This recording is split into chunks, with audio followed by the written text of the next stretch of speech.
ભુજ શ્રી પડદાપીઠ હનુમાન મંદિરમાં હનુમાન જયંતીની ઉજવણી કરવામાં આવી. ભાવિ ભક્તો જોડાયા.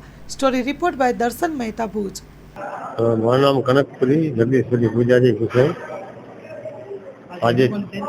આજે હનુમાન જયંતિ છે ને, સવારના સુંદરકાંડના પાઠ, હનુમાન ચાલીસા તેમજ સત્યનારાયણ ભગવાનની કથા અને સાંજે 4 થી રાતના 11 વાગ્યા સુધી હરિભક્તો બધે દર્શન કરવા આવશે.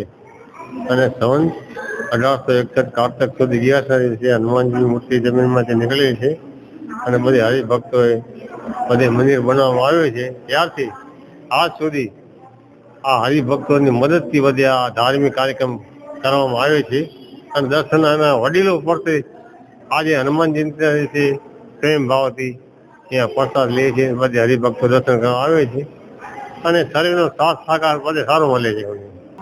હા, 1804ની સાલમાં જે આ પડદાપીઠનું જે સ્થાપના થઈ છે ત્યારથી ભક્તોનો અવિરત પ્રવાહ ચાલુ છે અને આનું મહાત્મા પણ ઘણું છે. અને સવારના ભાગે જે સત્યનારાયણ ભગવાનની કથા થઈ એમાં શ્રી કેતનભાઈ હરિપ્રસાદ ધોળકે ભાગ લીધો હતો અને પૂજા અર્ચન બહુ સરસ થયું, સંપન્ન થયું. અને આજે આખો દિવસ મેળો આનો બહુ ખૂબ મહત્વ છે. એનું ઉત્સાહ બહુ ભક્તોમાં જબરદસ્ત અવિરત પ્રવાહ ચાલુ છે. અત્યારે ભોજન પ્રસાદ પણ જબરદસ્ત ચાલુ છે અને પ્રોગ્રામમાં લગભગ આના જન્મોત્સવ હોય છે, એનો ઉત્સવ હોય છે. અને હનુમાન જયંતિ જે આજે છે જબરદસ્ત, એનો સવારથી કરીને સાંજ સુધી અવિરત પ્રવાહ ચાલુ છે.